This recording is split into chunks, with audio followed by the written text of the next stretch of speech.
Welcome to another inspirational message from Chowdean Community Church, Gateshead. For more information about Chowdean, visit www.chowdean.org.uk. We hope you enjoy the podcast.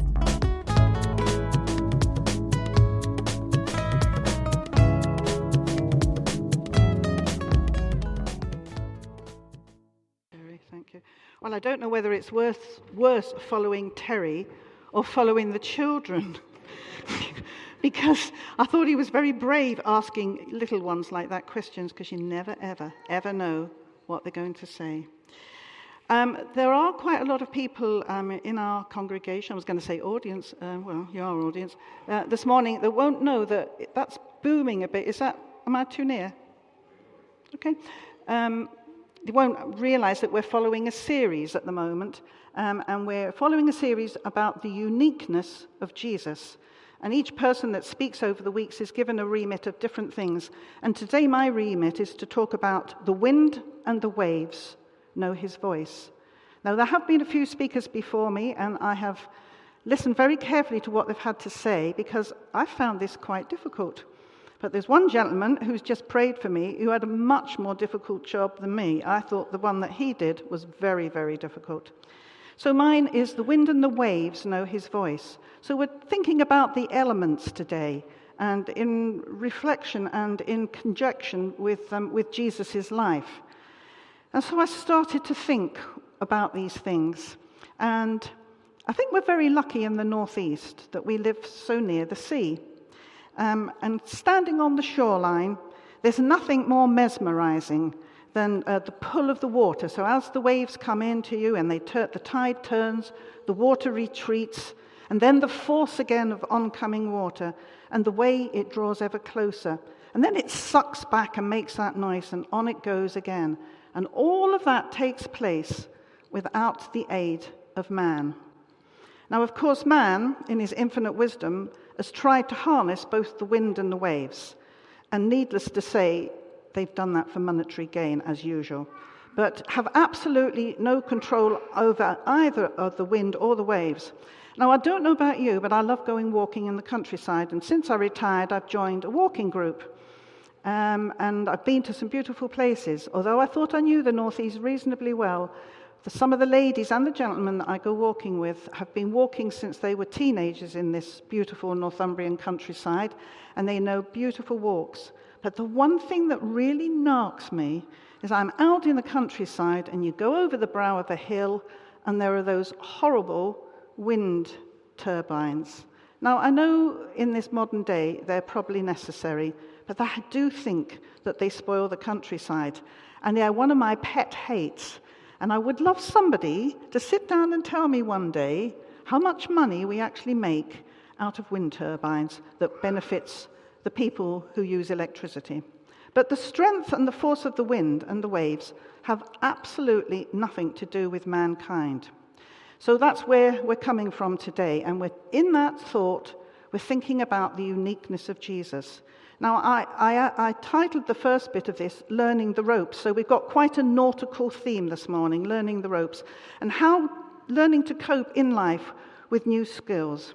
And you know, in Jesus' day, he used so many everyday events to speak to people about God, and that's what we're looking about, the wind and the waves. Now, as I drove down the road this morning, there was a hoarding just as I was coming under the bridge, and it was a picture of a man with a little tiny baby on his arm, in the most peculiar position. The baby's tummy was on the top of the man's arm, and the head was hanging over, and the arms and the legs were hanging both sides.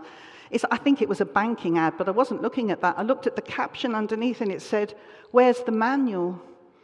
Where's the manual? Where's the instructions? How do you make this thing work?"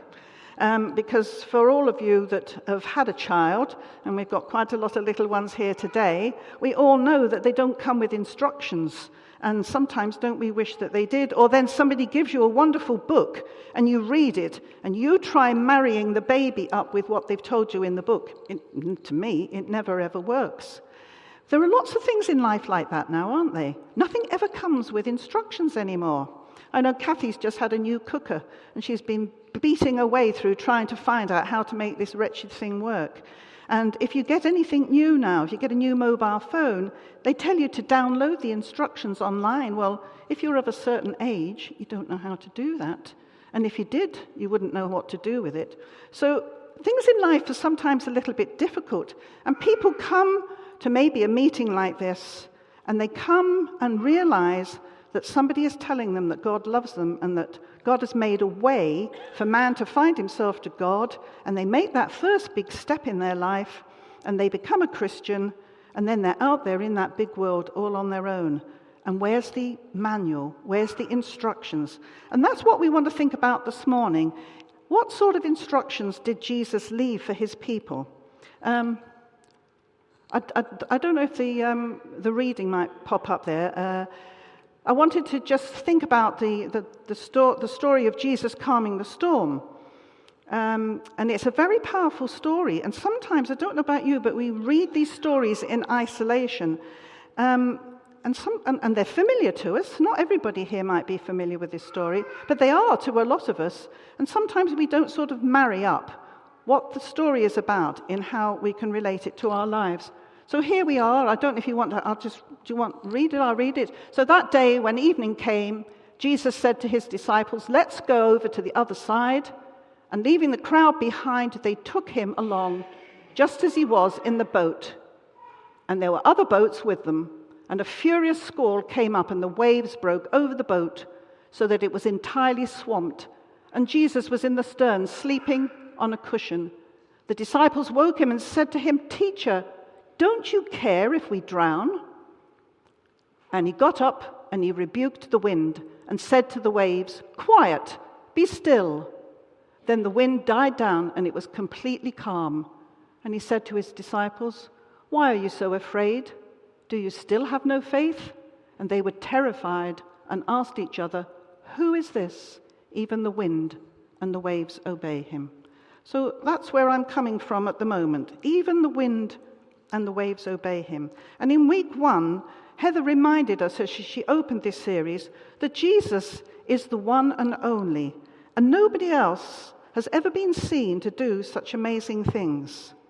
So these amazing things they did, and Stuart talked about the miracles that Jesus performed. No one else in history has ever done such things. Why do we not realize how unique that all is? But there was always a purpose in all of these things that Jesus did. And through his followers, Jesus was building up trust, awareness, and knowledge of who God was.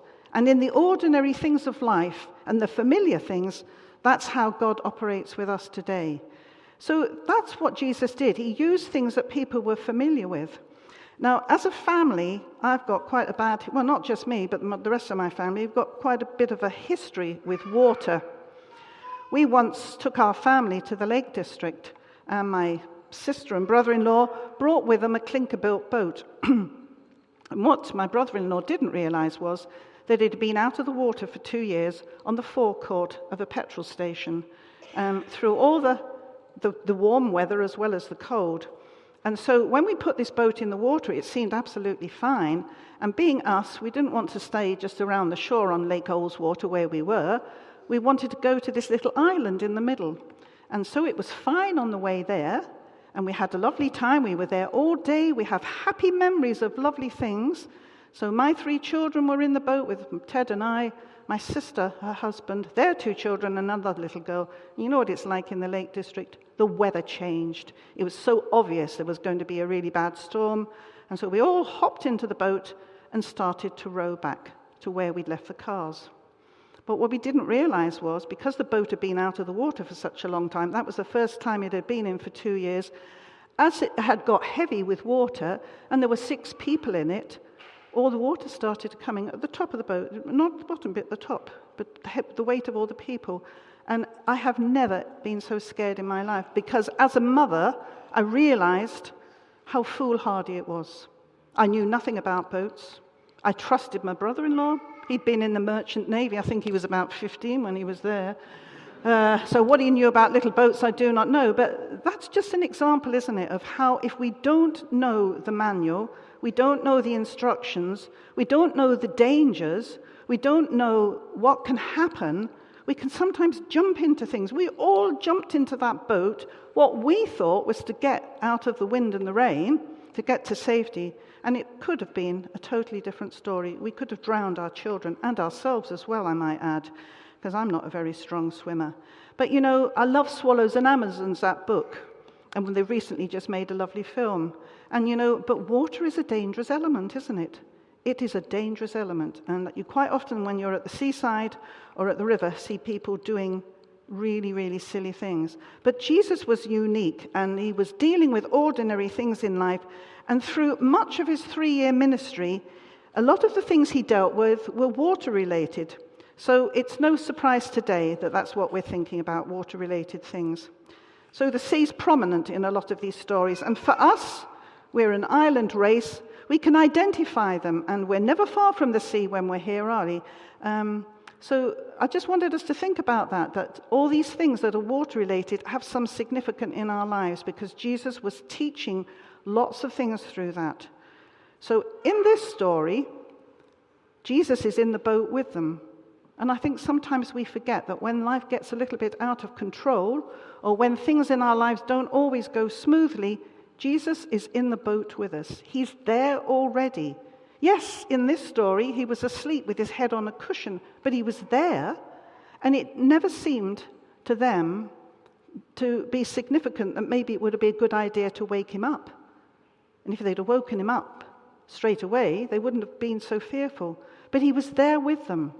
Now, I've had lots of experiences in the last few months of knowing what it is to feel a bit all at sea. Very much so. Lots of things happen when you're on your own that you've never ever thought about before, and they happen and you don't have anybody to turn to. But I do have somebody to turn to, and it's a lesson I'm learning more and more and more, that when I feel my life is a bit out of control, I quite often have come and stood up here and talked to you. I've been very, very nervous about doing it this time, and I don't know why, but I think it's because I've had to learn to trust God more and more. And the more I trust him, the more I realize I don't know. I was just telling my young daughter last night, we were talking about the children, and I said, when you're young, and like my children are, you think you know everything, and you have an answer for everything.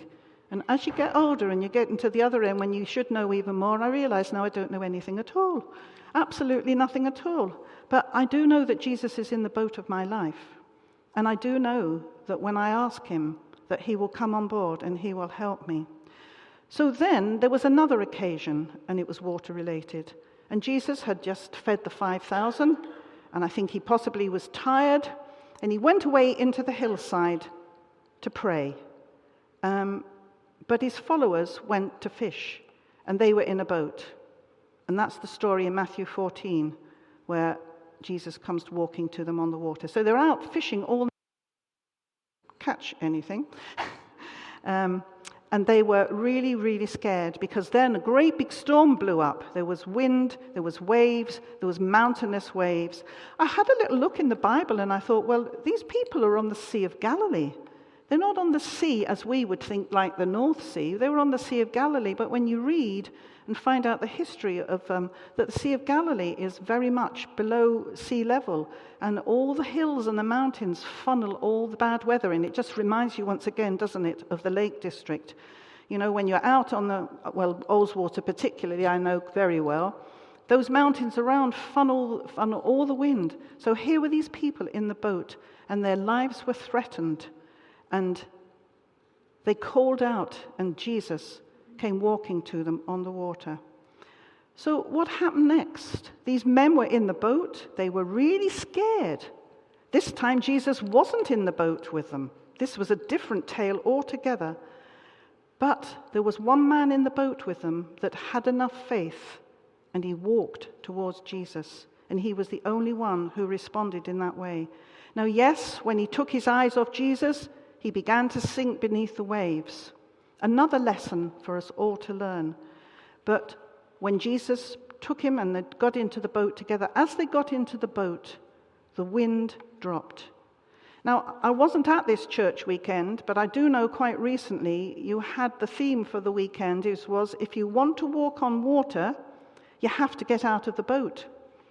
And that's another lesson that we have to learn. that we sometimes have to go into dangerous, awkward situations that we don't like. And we have to trust that Jesus will see us through these things. The people were in the boat, they were fishermen, they knew those seas, and yet when things got difficult, Jesus came walking to them on the water.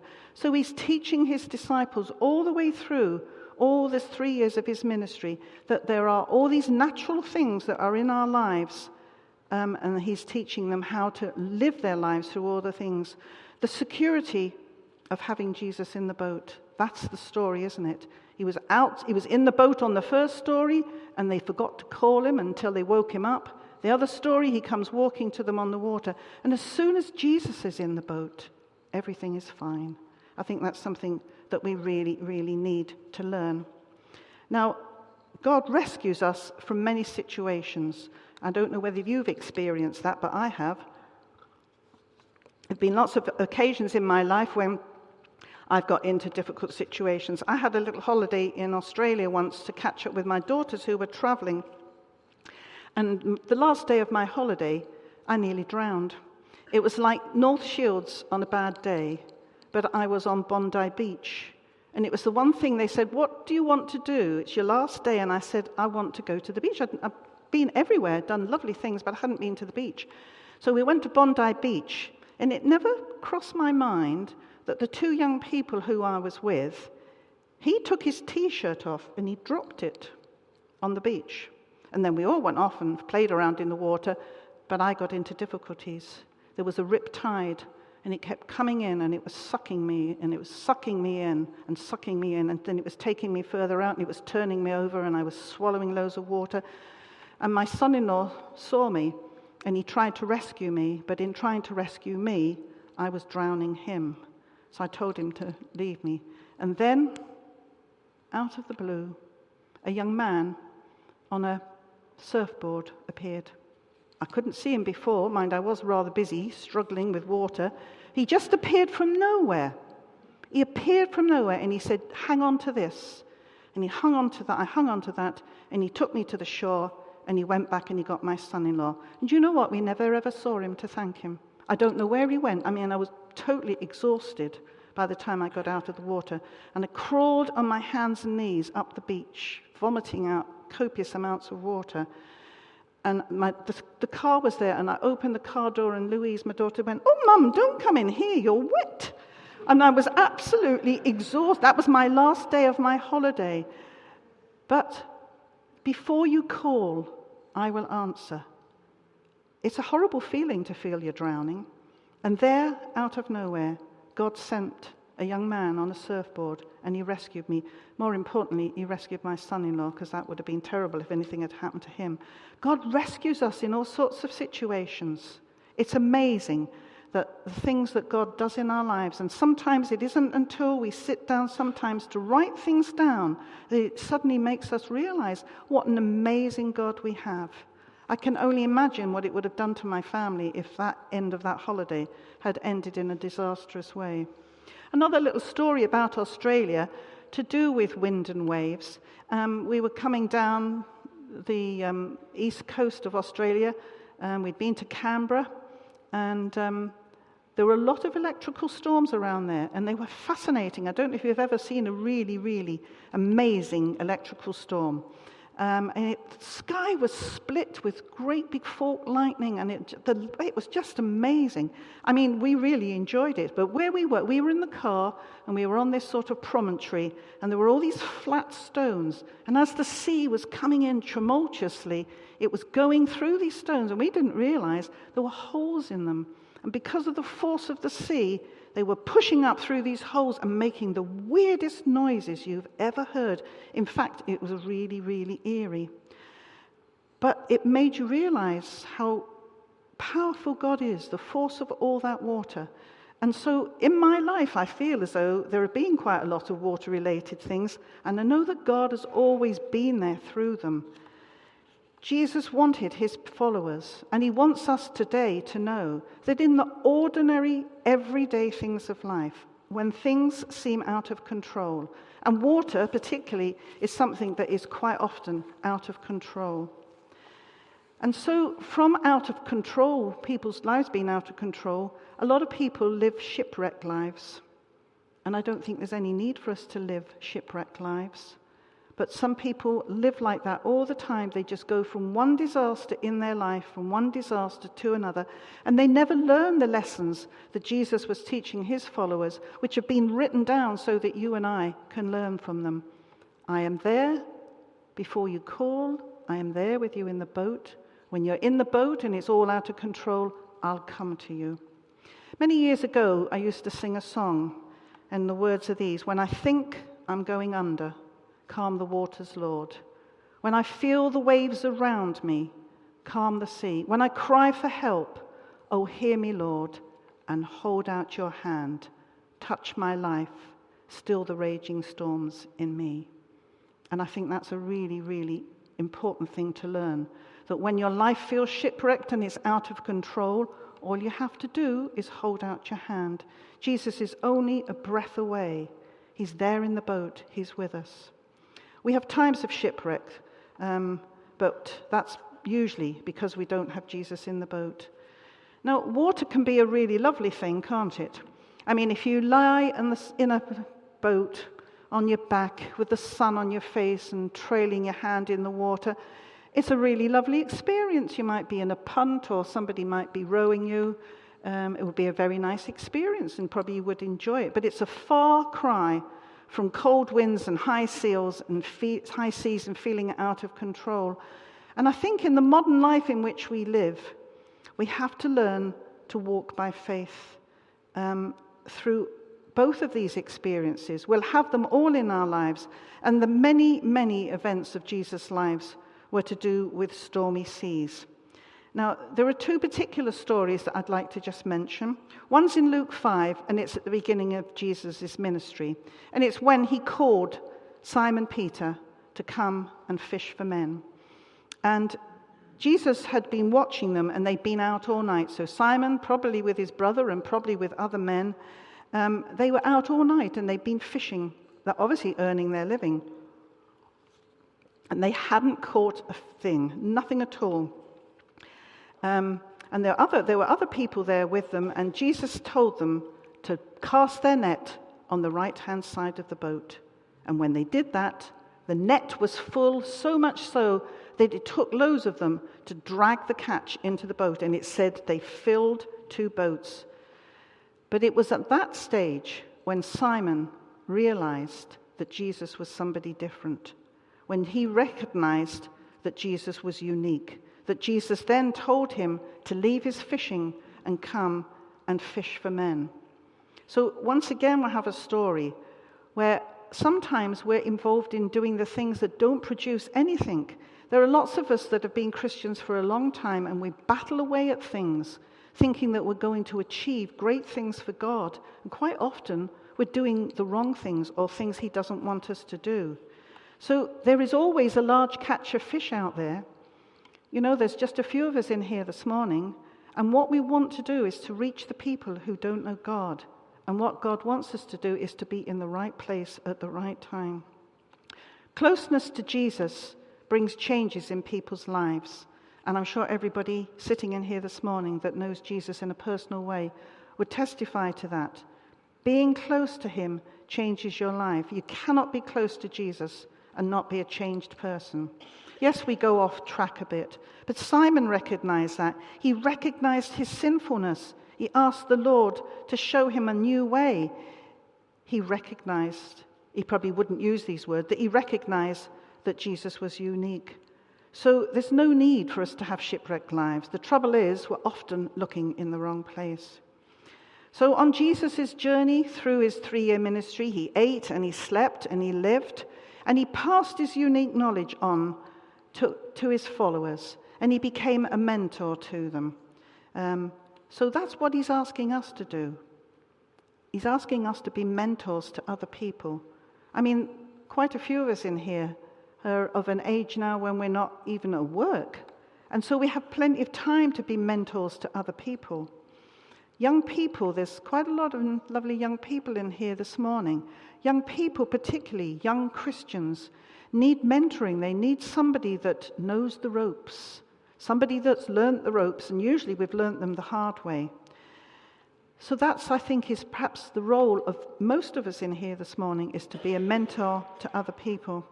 Now, in our culture today, fame and notoriety usually means that people are set apart. So, people become very famous and we see them and we see the cars they drive and the lives they live, the money they have, the places they go.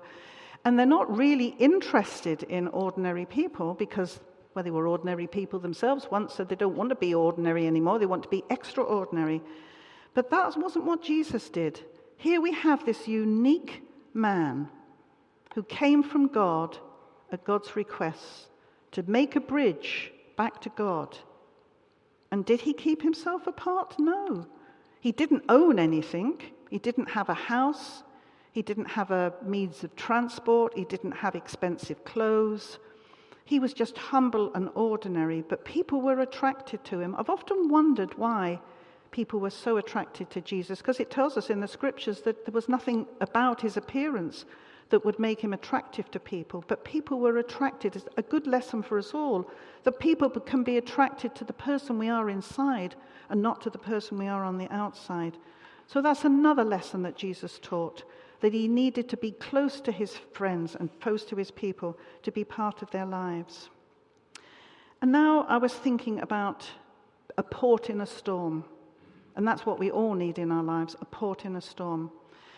I know when you're young, you might not have had any reasons to be thinking, well, I don't really know what that lady's talking about. But unfortunately, you will, because at some stage in our lives, there will be times when you will need to cling close to God. I went on holiday to Greece once with my eldest daughter, and we went on an evening cruise. And it looked really lovely. We'd seen it advertised, and you sailed around the island from one end to the other, and then you had a lovely meal, and then they brought you back in a car, which we thought was well, I don't know what you're like as a sailor. I'm not too bad, but my poor daughter, we nicely dressed, and we got on this lovely boat with all the sails up, and it was beautiful. And it was quite a balmy evening, as they quite often are in Greece. But as soon as we got outside the harbour wall, she was violently ill. It was awful. It was really awful. And she was glad when we returned to the shore. And I think that's another instance in our lives, when our lives get out of control, we're really glad to get back into the comfort of the safety of the harbour. The stilling of the storm. So Jesus stilled that storm that day, in that reading that we read, when he stood up and he commanded the wind and the waves to be still. And there was something in his voice that they recognized, the elements. Now, I thought it was really strange last week. I happened to be hearing something on the radio that banks are now beginning to use voice recognition as a means of accessing your bank account. Now, we've had fingerprints, we've had irises from our eyes, and now voice recognition. And there was a lady, and she was asked to say, "My voice is my password. My voice is my password. My voice is my password." And 3 times, and the machine will recognize your voice, and from now on, this bank will accept her voice as a means to access to her bank account. And I thought, now, isn't that amazing? I'm being asked to speak about the wind and the waves know his voice. And here we are in the 21st century. Banks are using the same sort of thing for voice recognition to access a bank account. Now, I don't know about you, but I've got quite a distinctive voice. Not always my best feature, I know that. I once was somewhere in a queue somewhere, and I was asking something, and somebody behind me said, "Oh, Janice Taylor," I'd recognize that voice anywhere. So quite a few of us have distinctive voices that would not be replicated by anybody else. So I thought, voice recognition, my voice is my password. So this was nothing new, is it? Jesus was using this method all those hundreds of years ago, that when he stood up with authority, God's authority, and he spoke, even the elements recognized his voice and calmed down. And this is not a new experience. I know the time is shooting away. And not a new experience. There's a story in 1 Kings 18 of a God's prophet called Elijah. And God ordained Elijah used the elements to show God's power, reminding man who God was. And that's the story of when the sacrifice was burnt on Mount Carmel. And we have King Ahab, and he had 450 prophets, and they were all. It was like a battle of wits. Who could burn this sacrifice most? 450 prophets of Ahab, or one prophet of God? And the sacrifice is prepared. It's on stones. It's on soil. It's on wood. It's doused with water. And the 450 prophets of Ahab pray and rant and rave, and nothing happens. And when Elijah comes in the power and the strength of God, the sacrifice and everything in it, the wood, the stones, the water, are all consumed. He saw that amazing miracle. He saw the power of God. But Elijah must have underestimated God, because Elijah thought he was the only person left. He thought, in all of the land, I am the only one who can speak for God now. But there weren't. There were a lot of other people left. And so he was scared. He knew that Ahab would be after him. So he ran. I doubt he ran all the way. Apparently it says he moved 200 miles. And he hid in a cave. And he hid in a cave on Mount Horeb, which is the mount where God gave Moses the commandments. And he hid there because he was so scared. But God told him, come out of that cave and stand on the mountain, because the presence of God is going to pass by. Now, how was the presence of God going to pass by? Was it going to be in the spectacular? Was it going to be like the burning of the sacrifice? So there was a great wind, and God was not in that. It was powerful. It tore rocks down. It tore things apart, but God was not in that wind. There was an earthquake which shook the ground, but God was not in the earthquake. And there was fire, but God was not in the fire. But there was a still, small voice recognition. And God was in that still, small voice. And Elijah found his port in the storm. So sometimes we're looking in the wrong places. We're looking for the spectacular. We're looking for the big event. We're looking for the big thing. But that's not always how God works. God works in so many different ways to show himself to each one of us. And quite often, it's in that little, still, small voice. And just before I finish, I'd just like to say that there's one story in the Bible which I really love, another one water-related, and that's in John 21. And Jesus is now resurrected, and he appears to his followers. They've been fishing all night. And from despondency, they've probably gone back to fishing because now Jesus isn't there anymore, and they probably don't know what to do.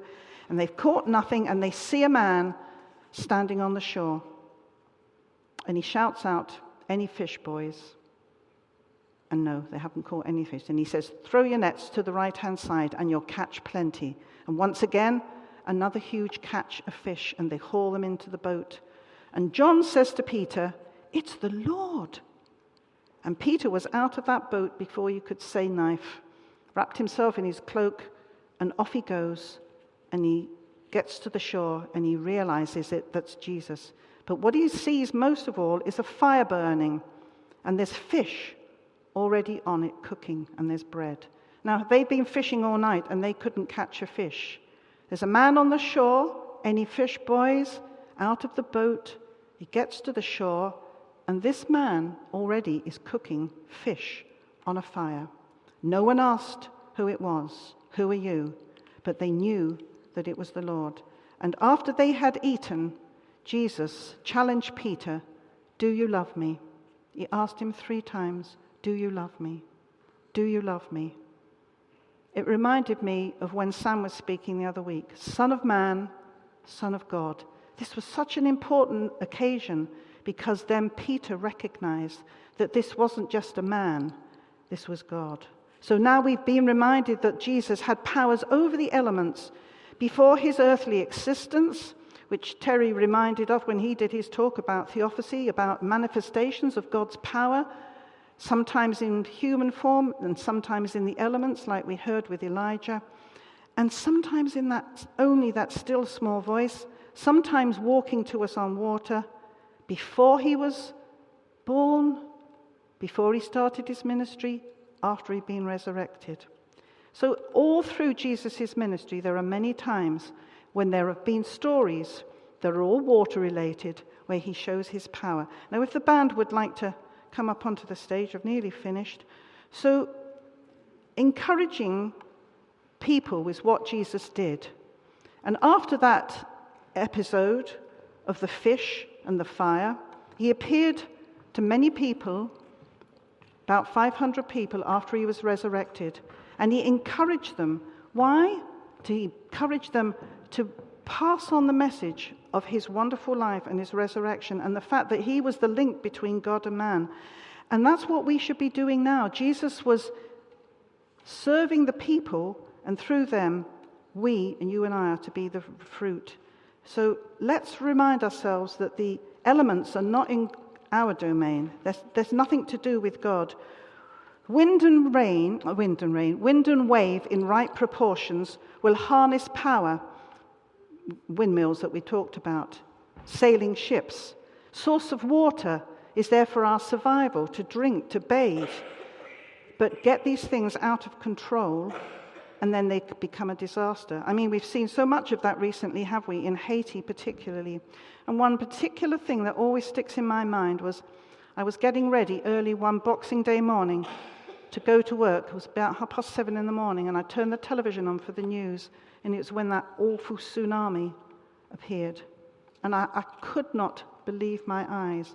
That is wind and wave completely and utterly out of control.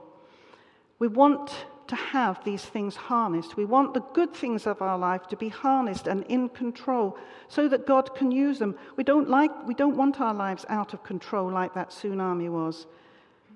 It was a terrible thing, and so many people died. But Jesus is saying to him, I've given you all the instructions. I've given you a manual. We're not with the baby on our arm, not knowing what to do. He's given it to us all. He showed us by example. He taught through ordinary, everyday things so that people who are ordinary and everyday like you and I would understand. And so I found it quite difficult doing this. The wind and the waves know his voice. Do you know his voice this morning? Amen.